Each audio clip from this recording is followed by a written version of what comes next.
Olá, seja bem-vindo, seja bem-vinda ao canal Matemática Superior. Hoje nós vamos para a aula 25 da disciplina Cálculo 2, que está sendo ofertada remotamente pelo Instituto Federal do Norte de Minas Gerais, campus Montes Claros. Vamos lá? Então, hoje nós vamos para a aula 25. Estamos chegando no final, na verdade, falta só duas aulas, né? Só a 25 e a 26 de teoria. Na verdade, o pessoal, Lucas chegando, na verdade, a ementa de cálculo 2, ela termina em derivada direcional. Por quê? Porque o que a gente vai fazer a partir de hoje, na próxima segunda-feira, é a aplicação de derivadas, na verdade, né? A gente vai falar de valores de máximo e de mínimo, de uma forma mais geral hoje, e na aula de segunda a gente vai falar a respeito de máximos e mínimos restrito a uma determinada. Boa tarde, Isabela. Valores de máximos e mínimos restrito a uma determinada condição. A gente vai ver que os multiplicadores de Lagrange vai nos ajudar nessa missão. Então, na aula de hoje, que é a aula 25, do dia 29, né, nós estamos rigorosamente no schedule, né, nós voltamos para os trilhos novamente, então vamos falar de valores de máximos e mínimos. O pessoal vai chegando, passou 3 minutos, é normal, né, o pessoal ir chegando. Então, nessa sessão, essa que vocês vão encontrar lá no livro é a 14.7 do livro do Stuart. Falta a 14.7 e a 14.8, que na verdade são aplicações de derivadas. Então, hoje a gente vai ver o equivalente ao teste da derivada segunda, né? O famoso teste da derivada segunda lá do curso de cálculo 1, quando a gente falava de valores de máximos e de mínimos. Então, nessa sessão, nós vamos usar as derivadas parciais para localizar os pontos de máximos e mínimos de uma função de duas variáveis. Beleza? Então, primeira coisa que a gente vai fazer, a gente vai apelar para o espírito geométrico da coisa, né? Ou seja, ao falar de máximo e mínimo, assim como no curso de cálculo 1, aí lá a gente tinha os gráficos das funções, né, também, era até mais fácil desenhar.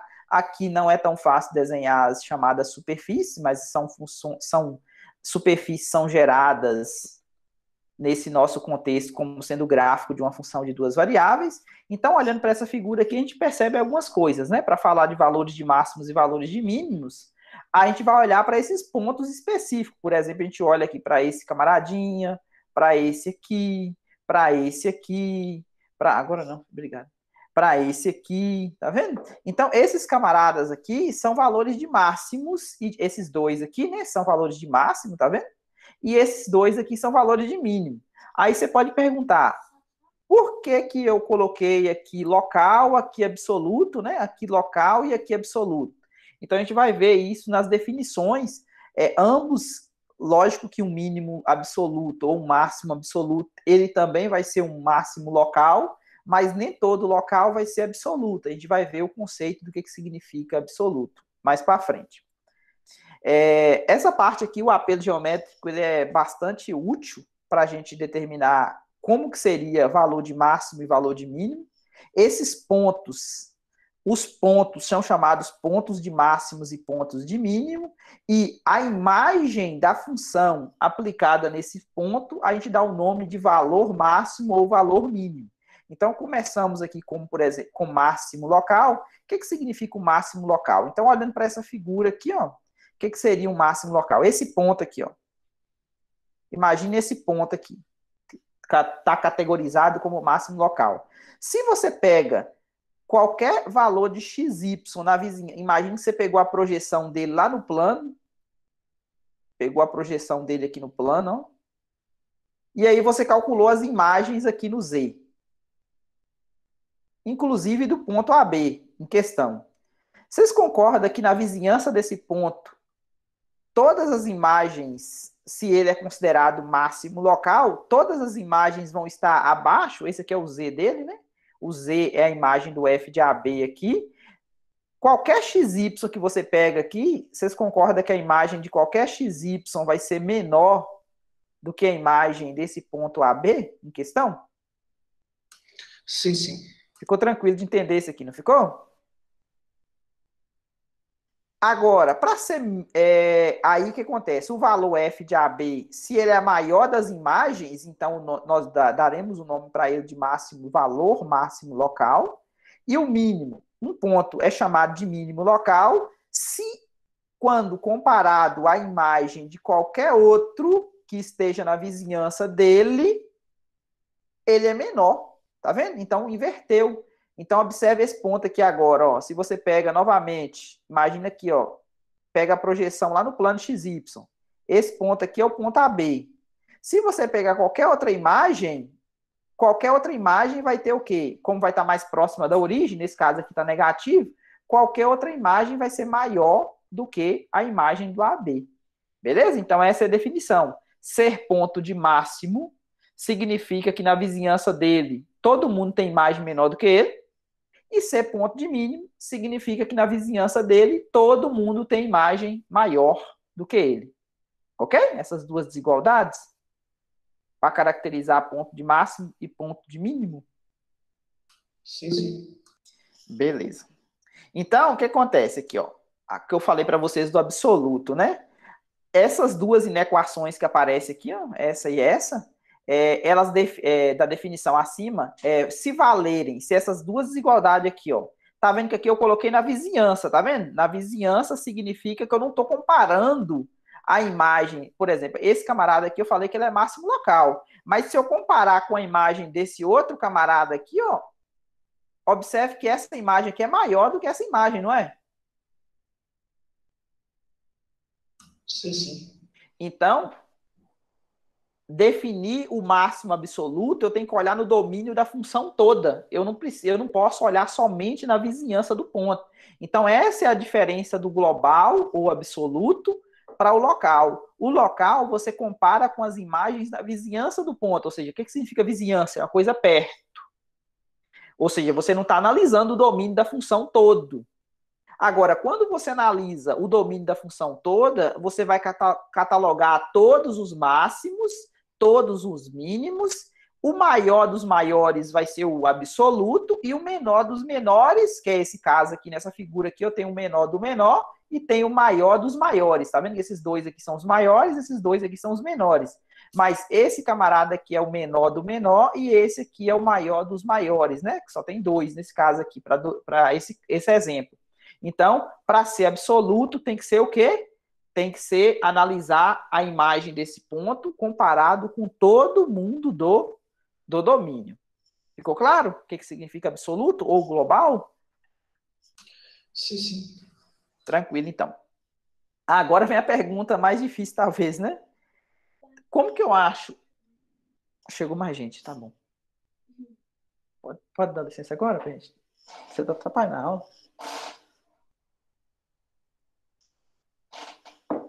A pergunta é, como que eu vou encontrar esses pontos? Onde que a gente vai procurar esses pontos? Então, eu tenho esse teorema aqui, esse teorema mão na roda, para a gente poder encontrar os pontos, tentar catalogá-los, né? Encontrar onde que tem a maior imagem, onde é que tem a menor imagem.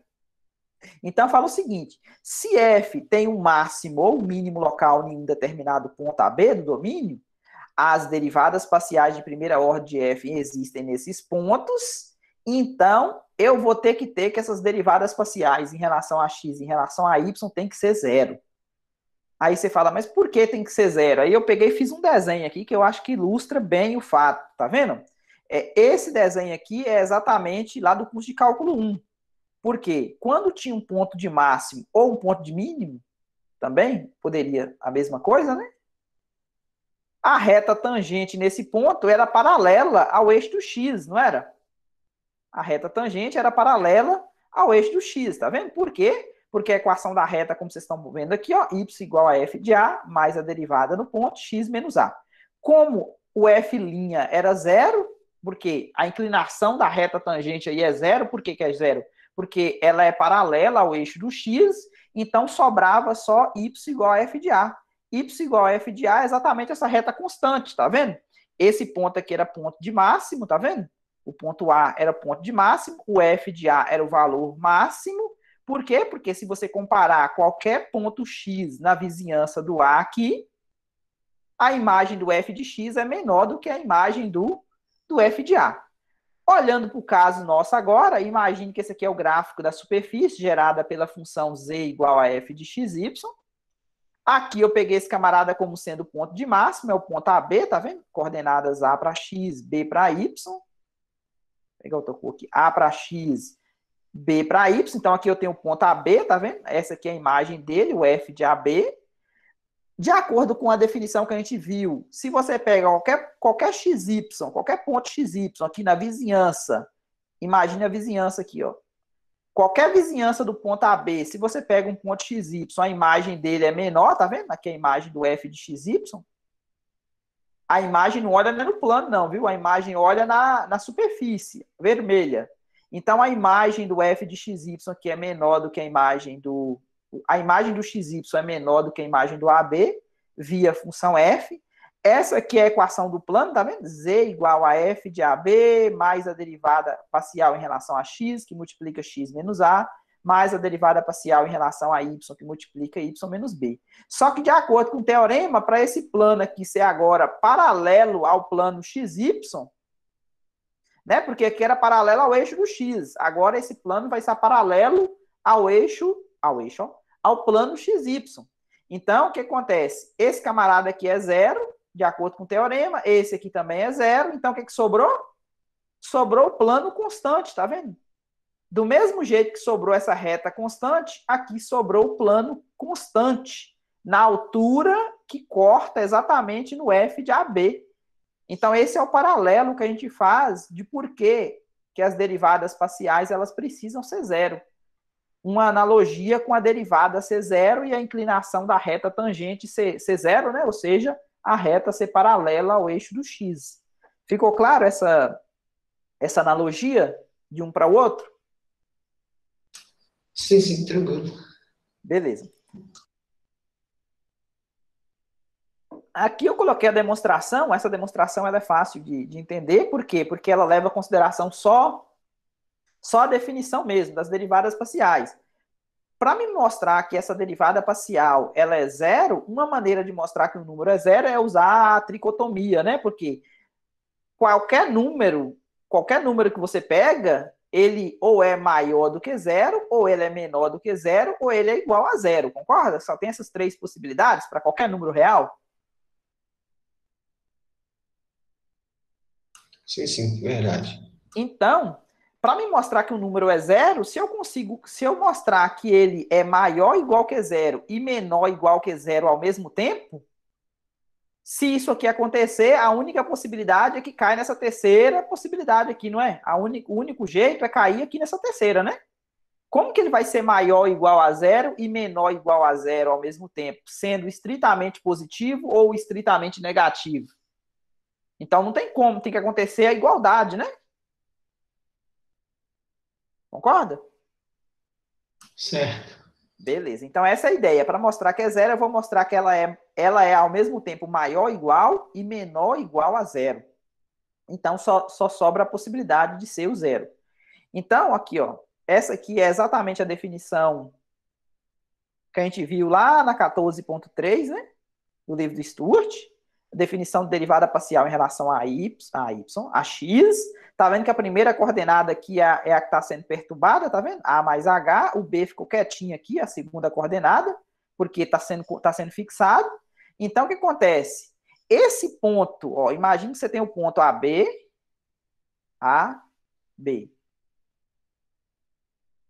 é esse aqui. Esse ponto A mais H, vocês concordam que o H ele tende a zero, né? Se esse H tende a zero, ele pode ser positivo ou negativo. Ele pode tender a zero tanto pela direita, ou seja, H maior que zero, ou ele pode tender a zero pela esquerda, ou seja, o H negativo. Posso ter essas duas possibilidades, não posso? Aqui no limite? Isso. Então, ó, pra você ver, ó, se o H ele tender a zero pela direita, ele é positivo. Então, se ele é positivo, vocês concordam que o ponto A mais H e B, tá vendo que a coordenada B, ela não muda. Esse ponto A mais HB, ele vai estar aqui. Ou ele pode estar desse lado de cá também, não pode? A mais H? Se o H for negativo, ele vai estar do lado esquerdo. Se o H for positivo, ele vai estar do lado direito. Mas, de qualquer maneira, vocês concordam que ele vai estar na vizinhança do ponto AB? Sim, sim.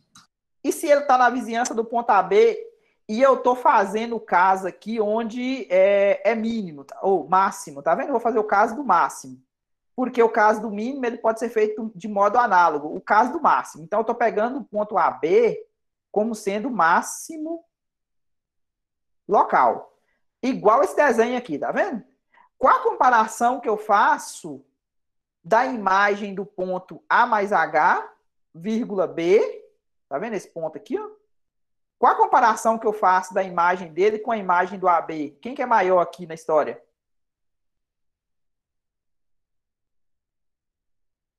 Que imagem é maior, gente? A imagem do A mais H, vírgula B, ou a imagem do AB? Observe que eu estou no caso onde o AB é um ponto de máximo. É o A mais H. Esse ponto máximo é o absoluto? Não sei se ele é absoluto, né? Aqui eu estou fazendo o caso local, né? Ele pode ser, se não tiver outro local, por exemplo, se não tiver outro local que seja maior do que ele vai ser absoluto. Mas por enquanto não vou me preocupar se ele é absoluto ou não. Vou pegar só o caso que ele é máximo local. A pergunta é: esse numerador que está aqui, ó, o que vocês acham? Vocês acham que esse número vai ser positivo ou negativo? Deixa eu esconder a resposta aqui. Não fica ruim, né? Esse número que está aqui no numerador, ele vai ser positivo ou negativo? O que vocês acham? Quem que é maior? A imagem desse ponto aqui ou a imagem desse ponto aqui? A imagem do A mais H é positiva. Então, a imagem, o A mais H, vírgula B, é esse ponto aqui, ó. Esse ou esse. Vou mudar a cor aqui para enfatizar. Tá vendo? O A mais H é esse ponto, A mais H, vírgula B é esse ponto ou esse ponto. Esse ponto aqui, ó, ele é máximo local. Então, a imagem dele, comparado com a imagem desses camaradas vizinhos, é maior ou menor? Assim, agora vai ser menor, não? Esse camarada aqui, ó, esse número aqui é maior do que esse ou menor do que esse? Quem que é maior dos dois? Aí eles vão ser do mesmo tamanho, porque vai ter o máximo local aí entre eles. Olha aqui no desenho, quem que é maior, esse número aqui ou esse? O A mais H.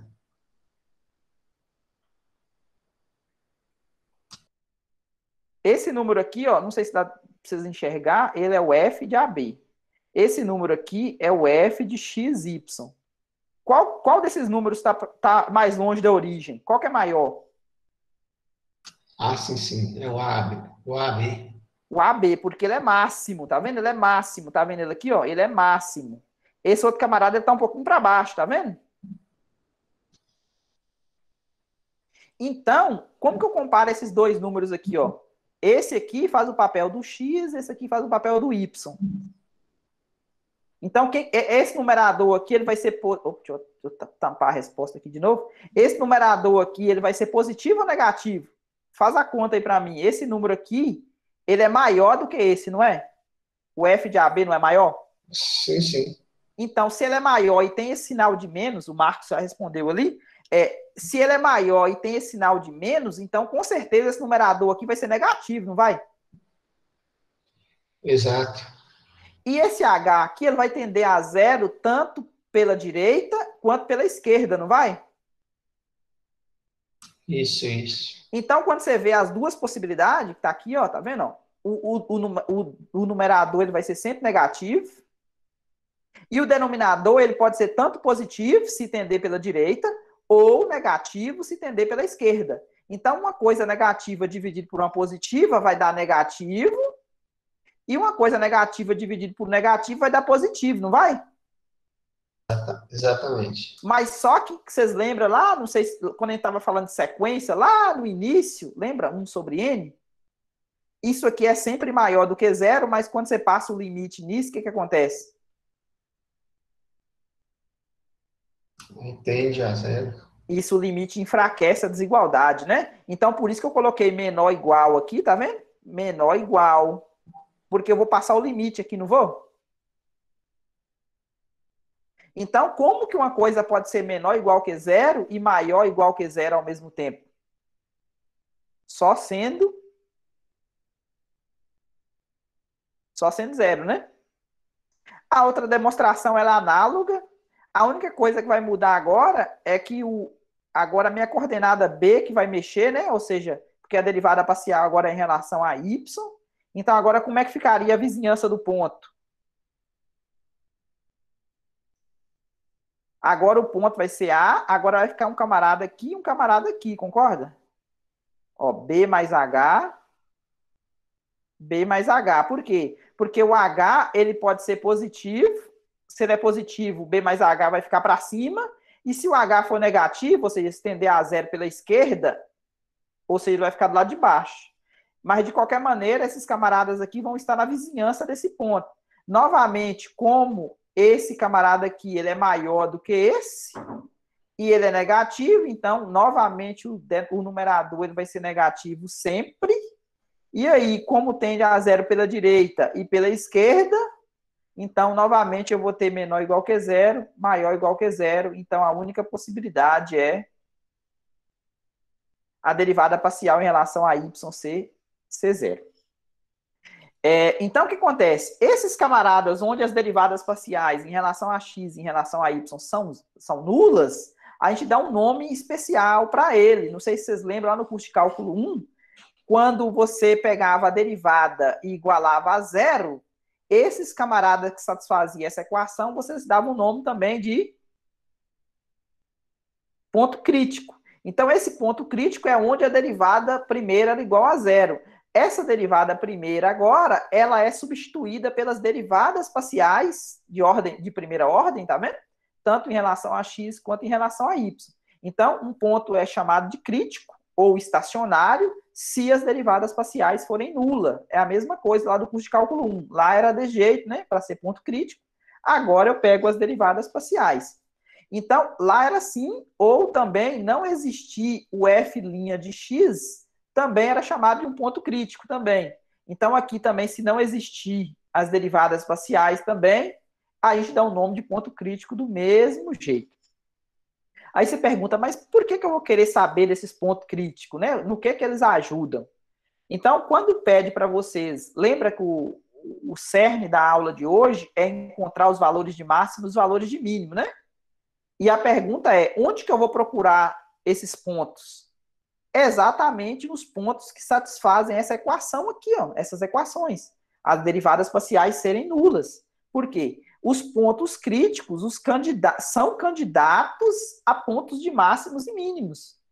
Logicamente, não significa que todo ponto crítico ele vai ser ponto de máximo ou ponto de mínimo. A gente vai ver mais para frente. Do mesmo jeito, lá do curso de cálculo 1, tinha aquele ponto lá que a gente chamava ponto de inflexão. Não sei se vocês lembram, né? Imagina x ao cubo. Era essa função aqui, ó.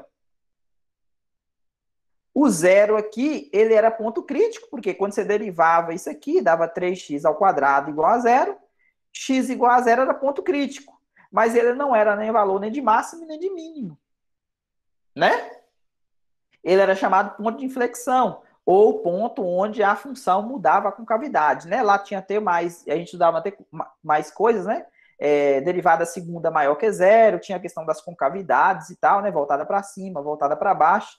Então, se vocês não lembram direito ou estão com alguma dúvida, eu recomendo dar uma revisada, talvez ajuda a questão dos conceitos. Então, aqui, ó, nem todos os pontos críticos vai ser ponto de máximo ou de mínimo. Aqui, nesse caso, a gente definiu como sendo ponto de inflexão no curso de cálculo 1, e aqui a gente vai chamar esses camaradas de ponto de sela. A gente vai ver por que esse nome, né? Vai ter até um desenho aí mais para frente. Se você leu a aula de hoje, vocês estão lembrados, já lembrou do que eu falei aqui. Aqui tem um exemplo, encontra os pontos de máximo ou mínimo para essa função. Essa função aqui, ó, ela é interessante, dá para, antes de entrar no cerne da questão, você pode pensar assim, mas e se eu não souber desenhar o que é bastante plausível, né? Porque para desenhar gráfico de função aqui, a gente utiliza geralmente o GeoGebra, né? Porque, igual eu falei para vocês, é praticamente impossível você desenhar o gráfico de uma superfície. Mas aqui você pode completar o quadrado, tá vendo que está separadinho? o x está separado do x, o y está separado do y, tá vendo? Você pode chamar esse camarada aqui de x menos 1 ao quadrado, mais y menos 3 ao quadrado. Aí, quando você desenvolve aqui, ó, o quadrado do primeiro, menos 2 vezes o primeiro vezes o segundo, mais o quadrado do segundo, mais o quadrado do primeiro, menos 2 vezes o primeiro vezes o segundo, mais o quadrado do segundo, ó, o que que dá, ó? X ao quadrado, menos 2x, vamos só colocar na ordem aqui, ó, vamos escrever mais y ao quadrado, menos 2x, menos 6y, aqui ficou mais 10, né? Aqui eu tenho 14, né? E aqui eu tenho 10. O que que eu faço? Eu pego e somo 4 aqui, ó. Somo 4 aqui, somo 4 aqui. Tá vendo que essa função aqui, ó, ela é exatamente igual a essa? Isso aqui é interessante por quê? Porque essa função aqui, ó, f de xy igual a x menos 1 ao quadrado mais y menos 3 ao quadrado mais 4, eu sei que ela é maior ou igual que zero sempre, né? Na verdade, ela é até maior do que zero, por causa desse 4 aqui. Ela é sempre positiva, né?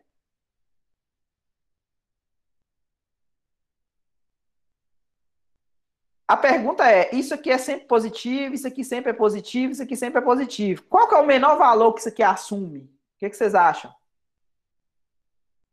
Pelo gráfico aí já deu a dica aí para vocês, né? Isso aqui, qual que é o menor valor, qual que é a menor imagem possível que eu vou ter aqui? Concorda que é quando aqui vale zero e aqui vale zero? Porque aí o menor valor possível seria o 4, né? Sim, sim. Então, para isso aqui ser zero, o x tem que ser 1 e o y tem que ser quanto? 3, concorda? Que é exatamente esse ponto aqui, tá vendo? O x valendo 1 e o y valendo... Ficou fora de escala, né? Aqui, mais ou menos aqui.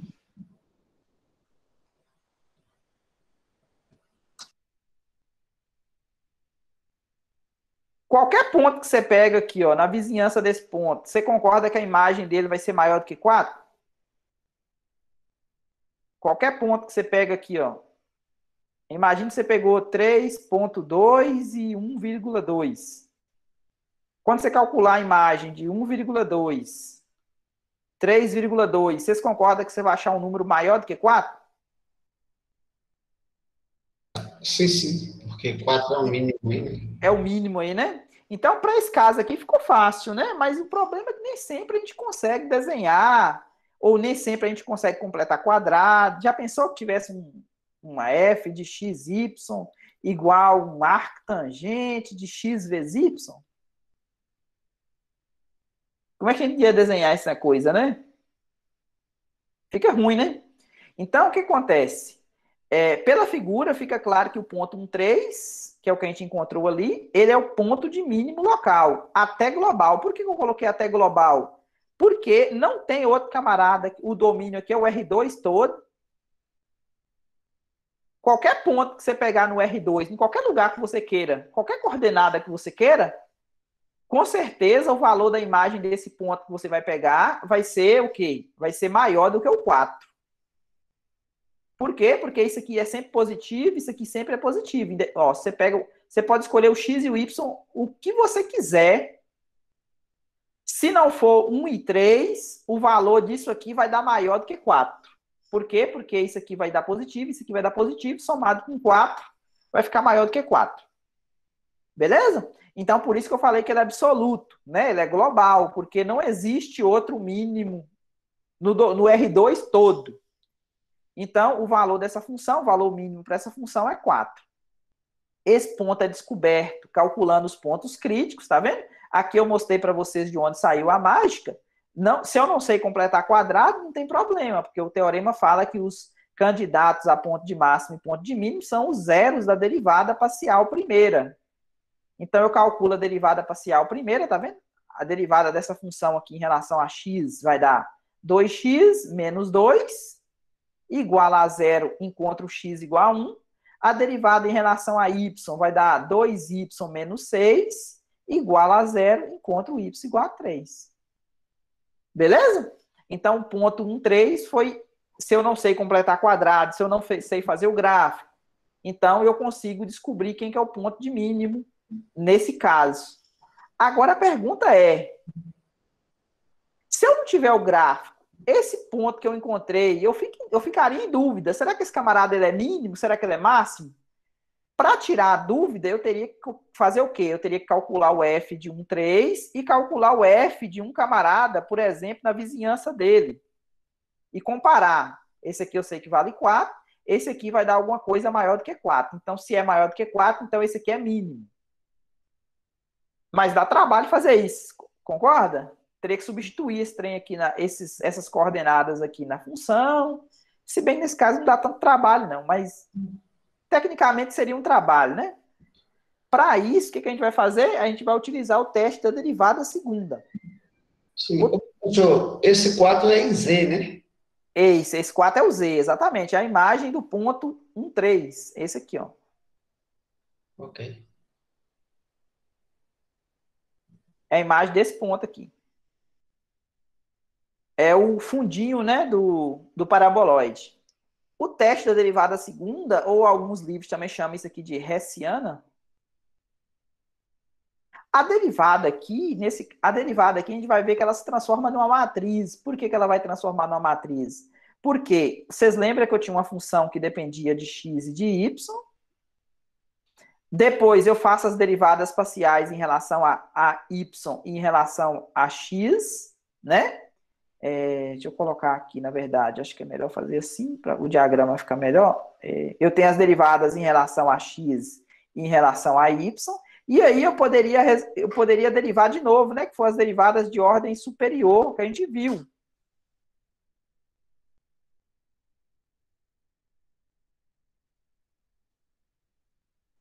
Tá vendo que tem 4 derivadas de ordem 2? Essas derivadas de ordem 2, tá vendo que elas vão aparecer aqui, tá vendo? Essa f de x aqui apareceu aqui, essa f de y apareceu aqui, e essas mistas, no caso, quando a função é contínua, elas têm derivadas, tá vendo? Suponha que as derivadas parciais de ordem 2 da função é contínua, então, pelo teorema de Claurin, vocês lembram do francês lá? Essas camaradas, elas são iguais. Então, por isso que aqui está ela ao quadrado, tá vendo? Tá o f de xy, na verdade seria o f de a derivada parcial de x e depois em relação a y vezes o contrário, né? Mas como elas são iguais, então ficou ao quadrado, tá vendo? Por quê? Porque aqui eu vou colocar a minha derivada parcial segunda em relação a x, aqui eu vou pegar essa mista, aqui eu vou pegar as derivadas em relação a y, né? E esse D que aparece aqui, ó, ele é exatamente o determinante dessa matriz, chamada de hessiana. Então, como é que você faz para poder memorizar esse D? É exatamente o determinante dessa matriz. Esse vezes esse menos esse vezes esse, tá vendo? Só que a diferença de esse vezes esse aqui, como eles são iguais, então ele ficou ao quadrado. Então, se elas tiverem derivadas parciais de ordem 2 da função forem contínua numa bola aberta, o que é essa bola aberta? Essa bola aberta é a vizinhança do ponto AB. E suponha que a AB seja um ponto crítico, então, na verdade, aqui eu já estou pegando a possibilidade disso aqui ser verdade, ou seja, eu já sei que isso aqui é zero, beleza? Ele é um ponto crítico, isso que significa ponto crítico. E eu vou considerar esse número D. Esse número D aqui, ele faz o papel do F duas linhas de X, lá do curso de cálculo 1. Então, ele é a derivada segunda. Então, eu vou pegar o quê? O F de XX, esse vezes esse, menos esse vezes esse. Se esse número for positivo, aplicado no ponto crítico, AB, tá vendo? E a derivada segunda em relação a X no ponto AB for positiva, então eu vou classificar esse ponto como sendo mínimo. Agora, se for positiva e a derivada segunda for negativa, tá vendo? Então, esse camarada é um máximo local. Tá vendo que é bem parecido com o que a gente tinha no curso de cálculo 1? E por último, se o D for negativo, então esse camarada ele não vai ser nem máximo nem mínimo. E a gente classifica ele como sendo ponto de Cella. Por que ponto de Cela? Por causa dessa figura aqui, ó. Z igual a y ao quadrado menos e ao quadrado. Esse ponto aqui, não sei se eu vou conseguir desenhar para vocês. Ó, imagine a situação. Deixa eu ver aqui. Ó.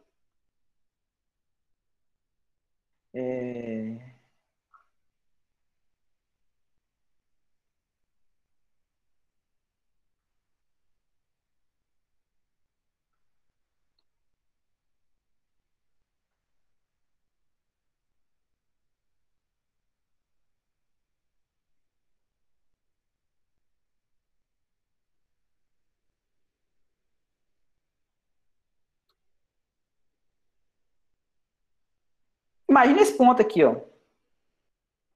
Que é essa figura aqui, ó. Aqui estão os planos, os eixos coordenados. X, Y e Z. Se você pegar esse ponto aqui, ó, e aproximar dele utilizando essa parábola, esse ponto ele se comporta como sendo máximo ou mínimo?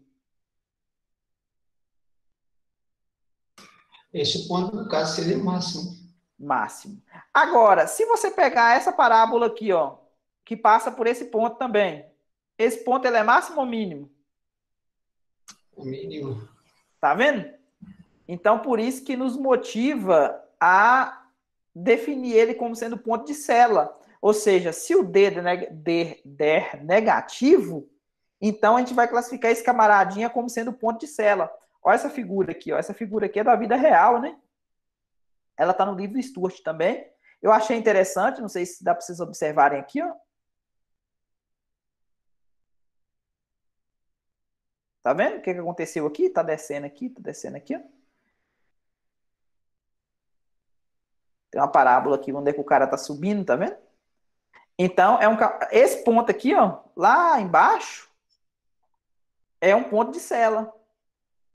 Interessante onde que essas coisas aparecem, né? Essa figura, essa fotografia foi...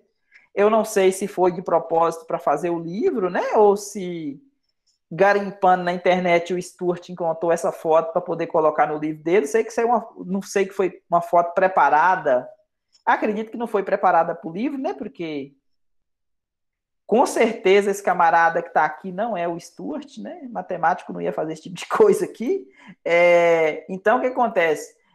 Ele achou essa foto e essa foto, como é que fala? Ela ilustra bem, né, essa situação aqui do ponto não ser um de máximo ou de mínimo. Então, se você está fazendo o percurso que o alpinista está fazendo aí, esse camarada aqui seria o mínimo, né?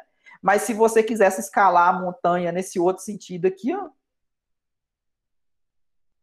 seria máximo, né? Então, são pontos de vista, né? Então, esse é o teste da derivada segunda, que substitui o teste. Eu dei até, inclusive, o mesmo nome, tá vendo? Teste da derivada segunda. Então, ele que vai nos ajudar a classificar um ponto como sendo máximo e mínimo. No curso de cálculo 1, era mais ou menos isso que acontecia também. Não sei se vocês lembram. Quando o F duas linhas era positivo, você tinha o quê? Você tinha um ponto de mínimo, não era? Tá vendo? Quando a derivada segunda fosse positiva, era um ponto de mínimo. E quando o F duas linhas fosse negativo, que é esse caso aqui, ó, era máximo. E uma estratégia boa para poder lembrar disso é utilizando o quê? O fato de você pegar, por exemplo, a parábola, quando você deriva duas vezes aqui, ó, a derivada primeira vai dar 2ax mais b, e a derivada segunda vai dar exatamente 2a. Então, vocês lembram que quando o A era positivo, a concavidade era voltada para cima, né? Então, 2A só vai ser positivo se o A for positivo. Então, a concavidade é voltada para cima, o ponto era de mínimo. Isso aqui era negativo se o A fosse negativo. Se o A é negativo, a concavidade é voltada para baixo e o ponto é de máximo. Então, a analogia é a mesma, né? Que vocês viram lá no curso de cálculo 1. Tá tranquilo até aí? Sim, sim. Isabela também falou sim. Então, vamos seguir aqui. Agora, para a gente poder terminar essa parte, eu gostaria de mostrar para vocês outra possibilidade que também é vista no curso de cálculo 1, quando falava de máximos e mínimos absolutos, ou seja, onde que isso aqui vai acontecer sempre? A resposta para isso, a gente tem que analisar o domínio da função. No curso de cálculo 1, vocês tinham a possibilidade de definir a função definida no intervalo fechado. Se a função está definida no intervalo fechado, ou seja, ela começa aqui ó, no A, termina no B, é certeza que essa função ela vai assumir valor de máximo e mínimo absoluto aqui nesse pedaço. Ou seja, eu vou ter o máximo do máximo e eu vou ter o mínimo dos mínimos aqui. Por que eu tenho que falar isso? Que ela tem que começar em A e tem que terminar em B? Porque imagine que sua função seja uma reta. Se é uma reta, vocês concordam que não dá para você falar quem que é o ponto de mínimo e quem que é o ponto de máximo? Se o domínio for os reais todo? Não dá para saber quem que é o menor valor, pois dá? Porque vai para menos infinito isso aqui, vai para mais infinito isso aqui. Então não dá, beleza? Então para isso eu preciso que, mesmo no caso da reta, eu vou conseguir falar quem que é o valor de mínimo e quem que é o valor de máximo. Por quê? Porque eu sei que termina aqui e começa aqui. Começa no A e termina no B, o domínio. Como é que a gente translada essa linguagem de intervalo fechado e limitado para o R2? Agora eu vou trocar esse I aqui por um D. Agora ele vai estar contido no R2. Então, esse D aqui, esse conjunto, o que acontece? Aqui eu comecei com um exemplo para exemplificar para vocês o que significa fronteira, o que significa um ponto interior e tal. Então, aqui eu comecei com um disco. Tá vendo esse disco aqui? Ó? Esse disco, ele é o conjunto de todos os pontos interiores, tá vendo que é menor ou igual a 1? Então, é todo mundo dentro, ou seja, menor do que 1, e os iguais também. Ou seja, a borda, né? A borda também pertence a esse conjunto. Essa borda, nós damos o nome de fronteira. Então, a circunferência aqui, nesse caso aqui, ó, no quadrado, aqui eu tenho 3 segmentos de reta, né? Esse segmento, esse, 4 segmentos de reta. Então, esses segmentos de reta aqui e essa circunferência nos dá, juntamente com todos os pontos que estão aqui dentro, né? Infinitos pontos, isso nos dá a caracterização de um conjunto fechado, ok? No R2. Os pontos onde você retira a fronteira, por exemplo, aqui retirou a fronteira, aqui tá vendo? Retirou somente um ponto. Se retirou somente um ponto, ele não é considerado fechado. Aqui retirou 3 lados e deixou 1, tá vendo? Também não é considerado fechado. Então, um conjunto fechado aqui tem que conter o interior e tem que conter sua fronteira. Beleza? Isso é ser fechado. Agora, o que significa ser limitado? Ser limitado significa que não abrange o R2 todo, porque o plano R2 todo, ou seja, ele é infinito para todos os lados. Você pode ir longe da origem o tanto que você quiser. Então, o R2 todo, ele não é limitado. Agora, se você pega uma porção do R2, suponha que você pegou esse pedaço aqui, ó. Pode ser torto do jeito que você quiser, não tem problema. Peguei esse pedaço aqui. Por que eu vou considerar esse camarada limitado? Porque é possível eu colocar esse camarada dentro de uma circunferência finita. Um raio R, por exemplo. Então, ser limitado significa que não é o R2 todo, beleza? Vai ser uma parte do R2 que você consegue compreender, ou seja, englobar esse conjunto com uma circunferência, por exemplo. Então, quando eu junto os dois conceitos de ser limitado e ser fechado, tem o que a gente chama de... Cadê? Fechado. Tem o conceito que a gente chama de compacto. Então, o conjunto compacto é o que engloba as duas coisas, beleza? Ele é limitado e ele é fechado. Então, agora, assim como esse segmento da reta que a gente começou falando aqui, ó, e contido em R, esse camarada aqui, ele é fechado e limitado, né? Porque o intervalo começa em A, termina em B, tá vendo? Então, ele é limitado e ele é fechado também, né? Porque ele é fechado porque ele contém a fronteira. A fronteira aqui seria esses dois pontos. A fronteira do intervalo é os dois pontos, os extremos, né? Tá. Ficou claro o conceito de fechado e limitado e, consequentemente, compacto? Ah, sim, sim. Com relação a esse não fechado, ele não conta a borda? Exatamente. Se tiver pelo menos um ponto que não está na borda, tá vendo igual esse caso aqui? Ele não é considerado, ele não é considerado fechado. Ok, Beleza? ok. Então agora, se eu pegar uma função contínua no intervalo compacto, tá vendo? Agora eu já coloquei que o domínio agora é um intervalo compacto. Aí é certeza que eu vou ter um máximo absoluto e vou ter um mínimo absoluto também. Para algum valor x1, x2, ou x1, y1, x2, y2 pertencente a esse domínio compacto. Então, como é que a gente vai analisar quais serão os passos que a gente utiliza para poder determinar se os valores de máximos e mínimos de um conjunto? Eu vou seguir esses 3 passos aqui, ó. Primeiro, eu vou calcular os pontos críticos, que são os candidatos naturais a ponto de máximo e ponto de mínimo.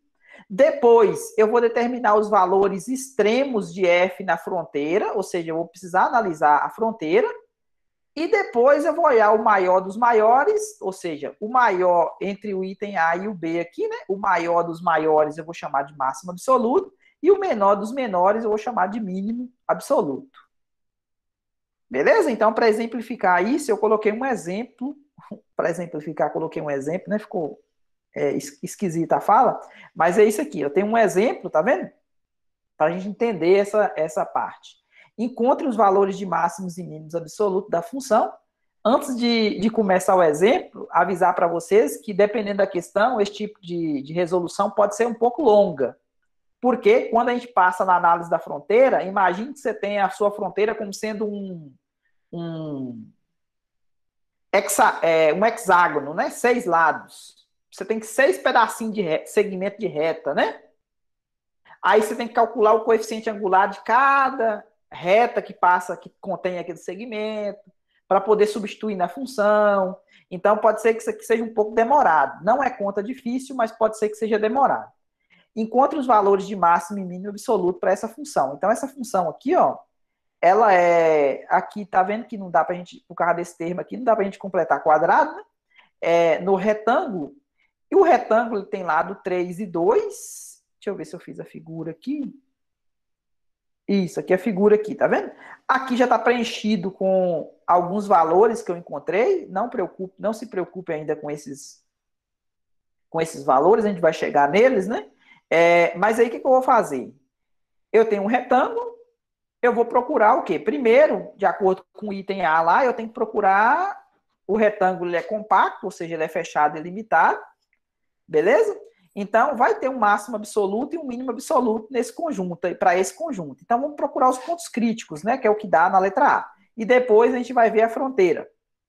E depois a gente decide quem que é o maior dos maiores e o menor dos menores. Então, primeiro, para encontrar os pontos críticos, eu preciso das derivadas parciais, né? As derivadas parciais iguais a zero. Então, a função, tá vendo? Derivada parcial em relação a x vai dar 2x menos 2y. 2x, ou menos 2y, não. Cadê? Eita, tem alguma coisa errada aqui. X ao quadrado menos 2y. A derivada em relação... Aqui tem um y aqui, ó. Falta um y aqui igual a zero. Vamos verificar isso aqui depois. A derivada... Ah, não, essa aqui é em relação a y, desculpa. Eu troquei a ordem aqui e não vi o que estava acontecendo. Vamos lá de novo? A derivada em relação a x é essa aqui da frente. Em relação a... Eu fiz em relação a y primeiro. Por que eu fiz em relação a y? Porque se eu faço em relação a x, olha o que acontece. Vai dar 2x menos 2y. Isso aqui, para me igualar a zero, eu não consigo ainda. Tá vendo? Tem duas variáveis. Eu não consigo igualar isso aqui a zero, a não ser que eu deixe o x dependendo de y. Já a derivada em relação a y, dá quem? Vai dar 2x, né? Daqui em relação a menos 2x, mais 2, né? A derivada em relação a... Isso aqui eu já consigo igualar a zero, tá vendo? Já consigo igualar a zero sem depender de sistema. Se dependesse de x e y, você poderia perguntar, e se eu fizesse isso aqui, conseguisse uma coisa assim, e fizesse essa aqui e conseguisse uma coisa assim? Não tem problema. Aqui você faz um sistema e resolve as duas, né? Encontra quem são as variáveis, né? Os valores de A, B, C e D aqui eu vou ter eles, né? Se o determinante disso aqui for diferente de zero, isso aqui vai ter solução única, né? Então eu vou encontrar o valor de x, y. Nesse caso aqui não precisou, dá para resolver essa aqui primeiro. Nesse caso aqui eu encontro o x igual a 1. E aí, como eu sei que o x é igual a 1, então isso aqui eu sei que vale 2 já, né? Porque eu vou substituir o x por 1.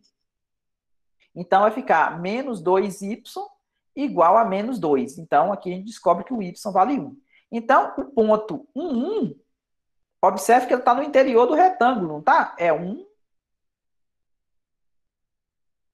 Ó, esse ponto aqui, ó, 1, 1. 1 para x, 1 para y.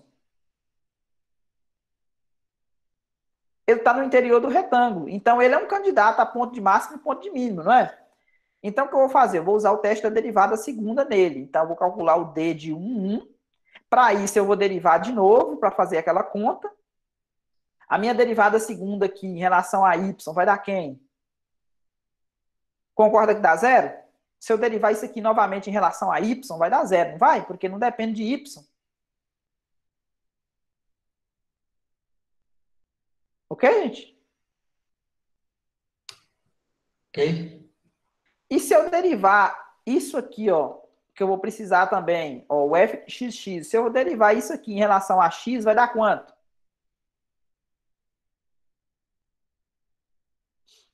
Vai dar 2. Vai dar 2. Então, pela conta, eu tenho que multiplicar 0 não, 2 vezes 0, né? A ordem aqui não vai adiantar muita coisa, né? Mas vamos colocar na ordem certa. Então, aqui vai ficar 2 vezes 0 menos. Agora, eu tenho que fazer o f de x, y. Eu vou pegar a derivada parcial em relação a x e vou derivar em relação a y. Ou vice-versa. Você pode escolher também, né? Tanto faz. Porque elas vão ser iguais. Então, se eu pegar essa derivada em relação a x que eu tenho aqui e derivar em relação a y, ela vai dar quanto? Vou derivar em relação a y. Vai dar 2 também. Negativo, menos 2, né? Menos 2. Isso. Agora, se eu pego essa aqui, ó, e derivo em relação a x, que é o contrário, vai dar quanto? Vai dar menos 2. Também, né? Por isso que eu falei para vocês, tanto faz calcular uma ou outra. Então, menos, esse menos aqui é da fórmula, e aí eu tenho menos 2 ao quadrado. Então, qual que vai dar a conta? 2 vezes 0 vai dar 0, menos da fórmula, menos 2 ao quadrado. Então, vai dar menos 2 ao quadrado dá 4. Então, dá menos 4. Tá vendo essa parte aqui dá 4 positivo? Como tem um menos da fórmula, esse menos da fórmula não está ao quadrado. Beleza? Então, vai dar menos 4. Se deu negativo, então significa que é um ponto de célula, ou seja, esse ponto aqui, ele não é ponto nem de máximo e nem de mínimo. Então, não vou precisar preocupar com ele, porque eu estou querendo encontrar os valores máximos e mínimos absolutos, não é isso? Então, como ele é de célula, ele não é um ponto nem de máximo e nem de mínimo. A imagem dele vale 1, 1. Tá vendo? Se você calcular o f de 1, 1, o que é o f de 1? A função é x ao quadrado menos 2xy mais 2y. Então, vai ficar 1 ao quadrado menos 2 vezes 1 vezes 1 menos 1 ao quadrado. Então, esse aqui deu menos 1, não, mais 1 ao quadrado, né? É mais 2y, desculpa, mais 2y. Então, mais 2 vezes 1. Mais 2 vezes 1. Então, esse aqui cortou com esse, então sobrou 1. Mas isso aqui não vai me ajudar em nada, né? Agora, o próximo passo é olhar para a fronteira. A fronteira aqui eu dividi, que é o caso mais trabalhoso. Aqui eu dividi em 4 segmentos de reta. L1, L2, L3, L4. Então, vamos primeiro, caso I, eu vou olhar L1. L1 essa reta, esse segmento de reta aqui, ó. Vou olhar os valores da imagem da função nesse segmento de reta. Nesse segmento de reta, vocês concordam que todos os pontos são da forma x0? Porque o y é 0, né? Sim, sim, sim. Lembrando, a minha função como é que era? Denivaldo e Marcos também falou sim ali. A minha função era x ao quadrado menos 2xy menos mais 2y, né? Então, se o y é zero, vocês concordam que essa parte aqui toda morre? O y é zero, né? Então, sobrou só o x ao quadrado, né? Sim, sim. O x é ele mesmo e ele vai variar entre 0 e 3, tá vendo? O x varia de 0 até 3, porque o lado do retângulo aqui na base embaixo vale 3, né? De 0 a 3. Então, isso aqui é uma função lá do cálculo 1, por isso que eu chamei isso aqui de f1 de x igual a x ao quadrado, com x variando de 0 a 3. Então, essa aqui é uma função crescente, eu coloquei o gráfico aqui embaixo para vocês verem, tá vendo? É uma parábola, um pedaço da parábola. Aqui ficou ruim, aqui só escrever para vocês. O que está escrito aqui? O f1 de 3 vale o f de 3, 0, que vale 9. A imagem dele é 9, tá vendo? Esse ponto aqui é 9, esse ponto aqui é o 3. E aqui é o f1 de 0 igual ao f de 0, 0. Lembrando que o y sempre vale 0, né?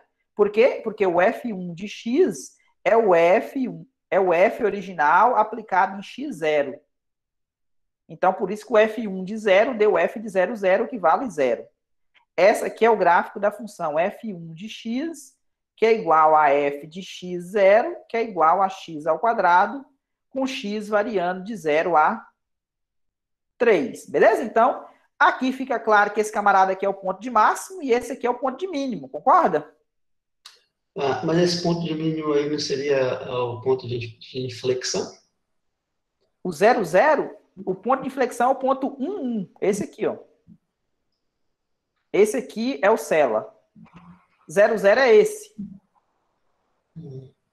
Então, por enquanto, esse aqui está sendo classificado como sendo o mínimo. Eu não sei se ele é o mínimo dos mínimos, mas por enquanto ele é um mínimo local. E esse aqui, por enquanto, ele está sendo classificado como sendo o máximo local. A imagem desse aqui está dando 0 e a imagem desse aqui está dando 9. Tranquilo? Tá vendo?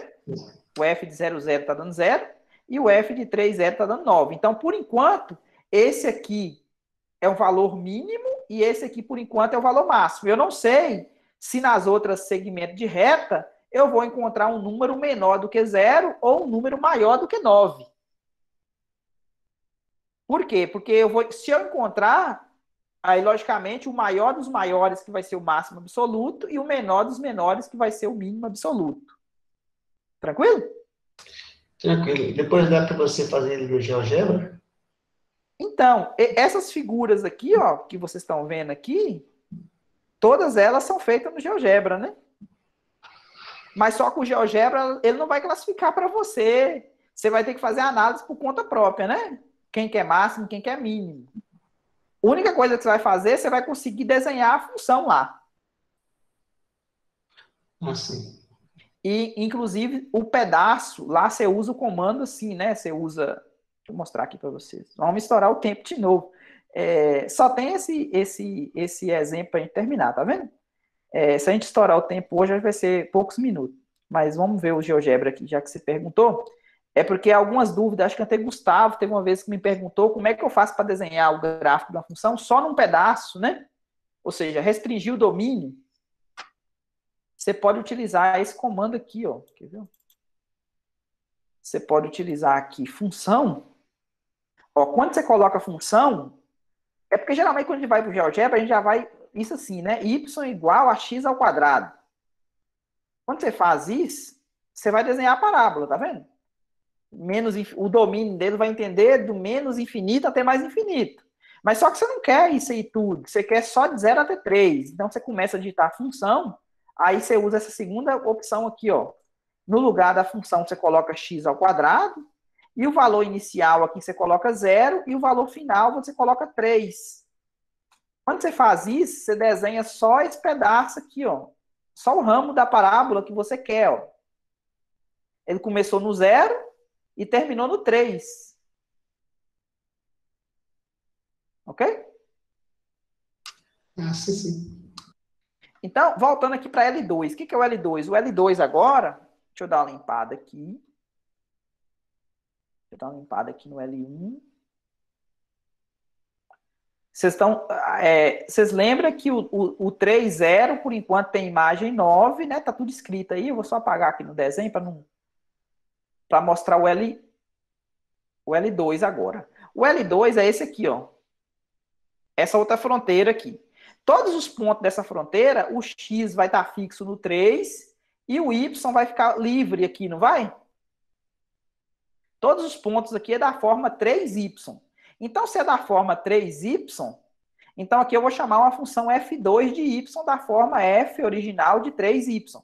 Lembrando que a minha função é x ao quadrado menos 2xy menos mais 2y. Então, agora, o que acontece? No lugar desse x aqui, eu vou substituir por 3 e o y vai ficar sendo ele mesmo. Então, por isso que ficou 9. Aqui vai ficar menos 6, né? Que é 2 vezes 3 vezes y.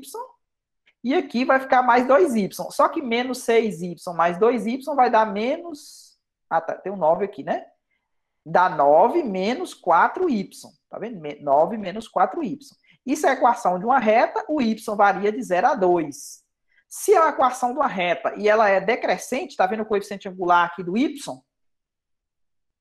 Aqui, ó. Essa aqui é o f2 de y, que vale 9 menos 4y, com y variando de 0 até 2. O y agora é o eixo aqui, né? Esse aqui é o f2, né? O eixo da imagem. O y variando entre 0 e 2. Tá vendo? 0 e 2 aqui no domínio dele. Então, se ela é decrescente, então a maior imagem é essa aqui, que é o f2 de 0. O que é o f2 de 0? É o f original aplicado em 3, 0, que vale quanto? Vale 9. E esse camarada aqui, quem que é? É o f2 de 2, que vale o f de 3, 2, que vale quanto? Aí você tem que fazer uma conta. O que é o f de 3, 2? A função é 3 ao quadrado, menos 2 vezes x vezes y, menos mais 2 vezes y. Ou, então, calcular o f2 de 2, que é 9 menos 4 vezes 2, que dá quanto? 1. Tanto faz essa conta de cima quanto essa conta de baixo, vai dar 1. Então, aqui eu descubro o quê? Eu descubro que o f2 de 0, ele vai coincidir. Tá vendo que esse ponto aqui ele coincide? Ele coincide tanto para L1 quanto para L2, ele está na esquina. Então, esse camarada ele vai continuar tendo imagem 9, e esse camarada aqui, ó, ele vai ter imagem quanto? Ele vai ser o mínimo, esse aqui vai ser o mínimo, e ele vai ter imagem 1.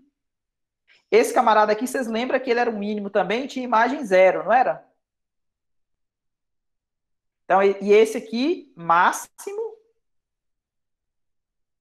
imagem 9. Então, por enquanto, nós temos esses pontos aqui, né? Agora, vamos para L3. L3 é essa aqui, ó. L3 é um pouquinho diferente, porque os máximos e mínimos não vai acontecer necessariamente nas extremidades. Olha o L3 que aconteceu. Ah, tá. O L3, os pontos aqui são da forma o quê? O Y está fixado no 2 e o X está livre, né? O X está livre para variar de 0 até 3 e o Y está fixado no 2. Então, vamos lá, ó. L3, tá vendo? O Y está fixado no 2, então aqui eu chamei um F3 de X, aí substituí na função, coloquei 2 no lugar do Y, tá vendo? Lembra que no final lá era 2 vezes Y? Como o Y vale 2, esse aqui é menos 2xy, como o y vale 2, então deu 2 vezes 2 deu 4, e esse x ao quadrado é x mesmo. Essa função aqui, ó, o gráfico dela é essa aqui, você completou o quadrado, tá vendo? O quadrado do primeiro menos 2 vezes o primeiro, mais o quadrado vezes o segundo, mais o quadrado do segundo. Então, logicamente, essa função, ela tem mínimo aqui, ó, nesse ponto aqui, concorda? Que o menor valor que ele vai sumir é o 0, tá vendo? Acontece no ponto 2, 2. E o maior valor que ele vai assumir é exatamente esse aqui, ó, que vai dar 4. Porque o F3 de 0 é o F de 0, 2. E o F de 0, 2, o que é o F de 0, 2? É Tá vendo? Colocar zero no lugar do x, tá vendo? Zero ao quadrado, menos 4 vezes zero, mais 4, então deu 4. E aqui, colocando 2 no lugar do x, vai ficar quanto? Vai ficar 2 ao quadrado, tá vendo esse número aqui, ó? F2, F3 de 2, vai dar 2 ao quadrado, que é 4, menos 4 vezes 2, mais 4. Então, zerou, tá vendo? 4 mais 8 menos 8, 0. Então, por enquanto, eu tenho esse camarada aqui como sendo o valor mínimo e esse aqui como sendo o máximo. Então, voltando lá, ó, esse camarada aqui, ó, é mínimo e vale 0. Esse camarada aqui na esquina, aqui, ó, ele é máximo e vale 4. E, por fim, para analisar essa última reta aqui, o que eu tenho? Os pontos sobre essa reta aqui são os pontos da forma quem? 0 para x e y como sendo ele mesmo, né? L4, tá vendo? O x é 0, então agora eu vou ter uma função que depende de y. Lembra que a função é x ao quadrado menos 2xy mais 2y, né? Como o x é 0, então essa parte aqui 0, essa parte aqui 0, então sobrou só essa, 2y. Isso aqui é uma reta crescente, tá vendo? Então, o menor valor é assumido aqui, ó, o F4 de 0 é a mesma coisa do F de 0, 0, que vai valer 0. Inclusive, esse ponto aqui, ele coincide com esse ponto aqui, ó. Esse ponto aqui, ó, ele coincide tanto do L4 quanto do L1, tá vendo? Então, esse aqui permanece. E esse ponto aqui também vai coincidir, tá vendo? Esse outro. O F, tá vendo esse aqui? O F2 de 2 é igual a quem? É o F de 0,2, que vale 4. Por que vale 4? Porque a lei de associação é 2y, né? Como y é 2, 2 vezes 2 dá 4, né? Então, observe que ele vale 4. Ele é exatamente esse ponto aqui na esquina do L3 com L4. Então, olhando para todos os valores agora, o que eu sei? Eu sei que esse camarada aqui e esse aqui, ó, eles dois têm o mesmo valor, 0. E esse aqui é mínimo, mas só que vale 1, 1 é maior do que 0, então significa que, como que eu classificaria isso aqui no máximo global e o mínimo global, né? Então, esse aqui seria o máximo absoluto, ninguém é maior do que 9. E esse, ou seja, 0, 0 e 2, 2, seriam os mínimos absolutos para esse retângulo. Aqui tem o gráfico, inclusive, da função, tá vendo? Ó, o 0, 0 aqui, ó, a menor imagem de todas. E se você pegar 2 para x, 1, 2, 2 para x, aqui, ó, esse ponto aqui, 2 para x, 2 para esse aqui, ó. 2 para x, 2 para y. Esse ponto aqui também vai ter imagem 0. Lembra daquele ponto que tinha imagem 1? O ponto 2, 3, 3, 2, né? Tinha imagem 1. Esse camarada aqui, ó, é o camarada que tem imagem 9, tá vendo? Esse ponto aqui é exatamente 3 para x, 0 para y. Ele tem imagem 9, que é o maior dos maiores. Lembra do ponto 4, que tinha imagem 4? Aquele ponto lá no canto, qual que é? Ele é 0 para x e 2 para y. Beleza? Só que nem sempre a gente consegue visualizar o gráfico, né? Então, mas aí o que acontece? O ponto 1, 1 é o ponto aqui bem no meio, aqui, ó, 1 para x, 1 para y. Esse ponto aqui, ó, tá vendo que pelo gráfico dá para você ver o que está acontecendo aqui? Parece que tem uma parábola assim, e parece que tem outra aqui também, né? Para baixo, né? É o ponto de cela que a gente detectou no ponto 1, 1. Lembra dele? Do ponto 1, que era ponto de cela no interior do retângulo? Sim, sim. Beleza? Então, por hoje é isso. O professor, se jogar aquela função no GeoGebra, vai dar vai dar essa figura aí? Não vai dar porque, a não ser que restringir o domínio. Peraí, deixa eu tentar aqui. Já que você perguntou, deixa eu fechar isso aqui.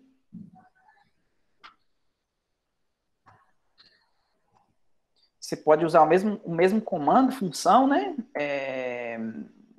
Aqui, só que você vai usar essa aqui, ó. Variável 1, valor inicial, valor final, variável 2, que agora o domínio nosso está no plano, né? A minha função, a minha expressão era x ao quadrado menos 2xy mais 2y. A minha variável 1 é o x, ele varia de 0 até 3, e a variável 2 é o y, e varia de 0 até 2.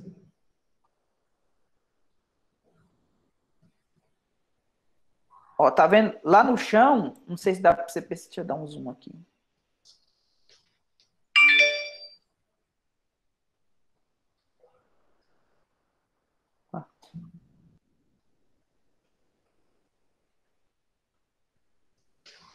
Lá no chão, deixa eu colocar o eixo XY para você perceber aqui o que está acontecendo. 0, o Y vai de 0 até... iria até 2, aqui iria até 3, só que aqui acho que perdeu um pouco da visão, porque a imagem aqui ficou muito... Deixa eu ver se eu consigo aumentar esse eixo Z aqui, para poder pegar mais da figura, para ir até o 9. Está faltando um biquinho ali. Aí ficou grande demais. Opa. Aí, acho que aqui agora acho que deu. Ó, vamos dar uma olhada na visão. Ó lá, tá vendo? Lá no chão tem exatamente os planos. Se eu pedir aqui alguma coisa. Lá no chão tem exatamente os planos. Aqui começa a cortar.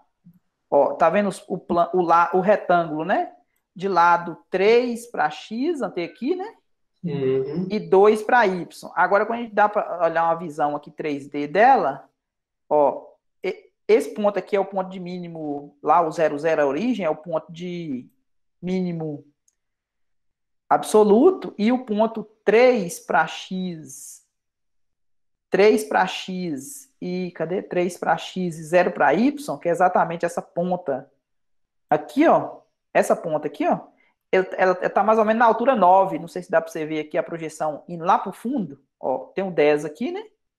A imagem dele está aqui, ó, o 9, né?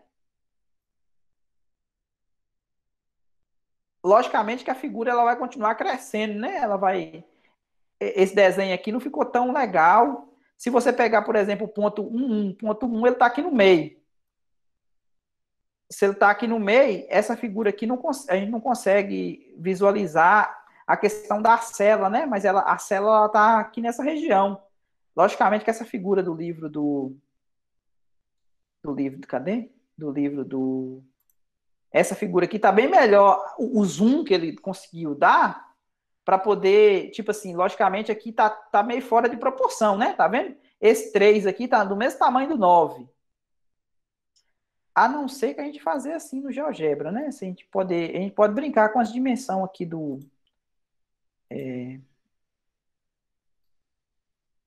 as dimensões dos eixos, né? Opa. Eu não lembro de cabeça onde é que era.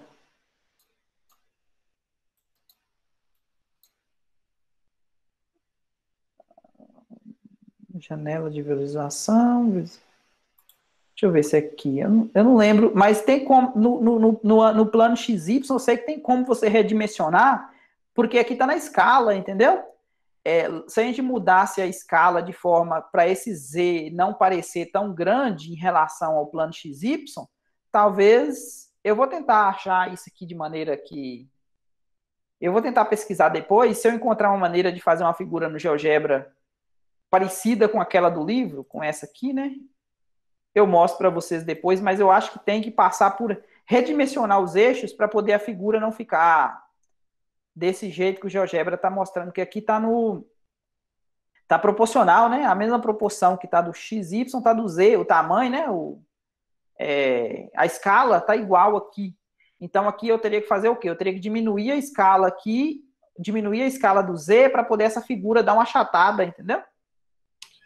Sim, sim. A gente fazer análise do ponto de cela, né? Exatamente. Aí talvez a gente conseguiria dar um zoom lá no ponto de cela para poder ver a questão das duas parábolas, uma voltada para cima e outra para baixo. Parábola não, né? Curva, né?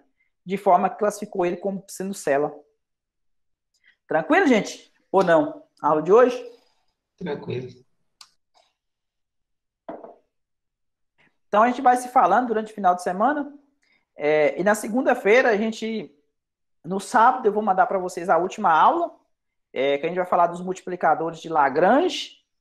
A gente vai continuar falando de máximos e mínimos, só que agora a gente vai colocar uma restrição na minha superfície. A gente vai procurar os máximos e os mínimos sobre a superfície, né? Sobre a superfície e sobre a restrição.